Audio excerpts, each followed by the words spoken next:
बिहार में मंत्रिमंडल का विस्तार हो गया है। जेडीयू कोटे से 9 तो बीजेपी कोटे से 12 मंत्रियों ने पद की शपथ ली है। उन तमाम मंत्रियों की अब प्रतिक्रिया आई है, क्या कुछ वो कहें, आइए सुनते हैं। 24 में भी आने वाला 24 में भी है। 400 पार है, विश्वास क्या है। क्या करेंगे, पहली प्राथमिकता कुछ है क्या? 2024 जिताना। बहुत बहुत धन्यवाद।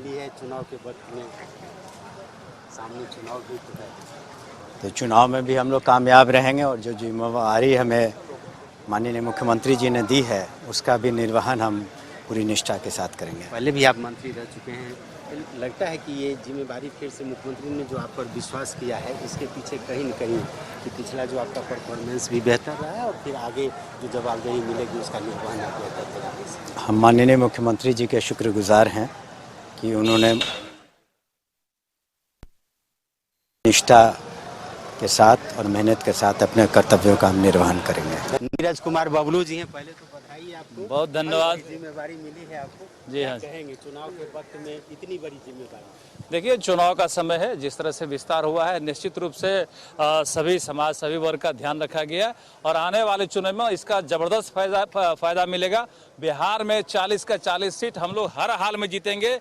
जैसे पिछली बार एनडीए ने 40-39 जीता, विरोधियों का पत्ता साफ हो गया था, इस बार भी विरोधी का पत्ता साफ होगा। इसमें हम लोग 40 के 40 जीतने वाले हैं। मांग करते रहते कि कोसी के इलाके से देखिए, निश्चित रूप से ये बैलेंस का बात हम कहे थे। अब ये पार्टी नेतृत्व तय करेगा कहां से कौन लड़ेगा। मेरा स्पष्ट कहना है, जहां से जो लड़ेंगे एनडीए पूरा 40 में 40 जीतेगा। असर दिखेगा क्या? बिल्कुल पूरी तरह जबरदस्त असर दिखेगा और पिछली बार से 1 सीट और हम लोग बढ़ जाएंगे, 40 जीत जाएंगे। बधाई आपको, मंत्रिमंडल में सब लोग को। क्या कहेंगे, बड़ी जिम्मेवारी मिली है आपको? ये भारतीय जनता पार्टी ने जिस सोच के साथ, जिस विश्वास के साथ हमें मंत्री बनाया और आप लोग इसके साक्षी हैं कि हम जैसे गरीब के बेटा को आज भारतीय जनता पार्टी ने मंत्री बनाया है। जिस सोच के साथ बनाया गया है, हम बिहार की तरक्की के लिए, बिहार के विकास के लिए और गरीब गुरबा की तरक्की के लिए काम करेंगे। मंत्रिमंडल विस्तार में सामाजिक समीकरण को भी ध्यान रखा गया, लगता है कि इसका लाभ आप पार्टी को दिला पाएंगे? देखिए, वो तो तय है।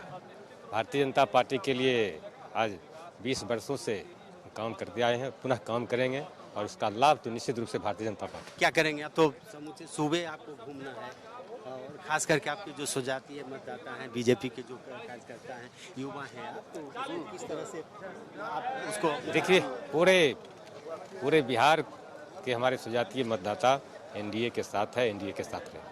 धन्यवाद। तो ये है सुरेंद्र मेहता जी। मैं नेता के कार्यों को देखकर उनके पसीनों पर चलने का बराबर प्रयास किया हूं, करूंगा। मैं कार्यकर्ता हूं अपने पार्टी का। आने वाले दिनों में 40 का 40 सीट चुनाव जीतकर हम उनको देंगे और उनके नेतृत्व में काम पहले भी किया हूं, आज भी करूंगा। तो हमारे साथ है दिलीप जायसवाल जी हैं। पहले तो बधाई आपको, धन्यवाद। बड़ी जिम्मेवारी मिली है आपको, लोकसभा चुनाव सामने है, क्या करेंगे? देखिए, लोकसभा चुनाव जो है, आपने देखा होगा कि पिछले बार जब एनडीए गठबंधन चुनाव लड़ी थी, जदयू और बीजेपी मिलकर, तो 40 में हम 39 सीट लाए थे और 2014 में मैं किशनगंज से अकेला बीजेपी से लड़ा था। तो आपने देखा कि अख्तरुल इमान जो है धार्मिक नारा लगाकर मेरे सामने जो है भाग गए थे चुनाव छोड़कर। तो 39 सीट तो एनडीए जीत रही है और 40वां हम देंगे, दिलीप जायसवाल, इसीलिए जो है 40 सीट जीत रहे हैं। इस बार कहा जा रहा था कि किशनगंज से आपकी दावेदारी मजबूत है, आप लड़ना चाह रहे थे, पार्टी ने एक दूसरी जिम्मेवारी दी है। तो मेरा काम अब हो गया सारथी का।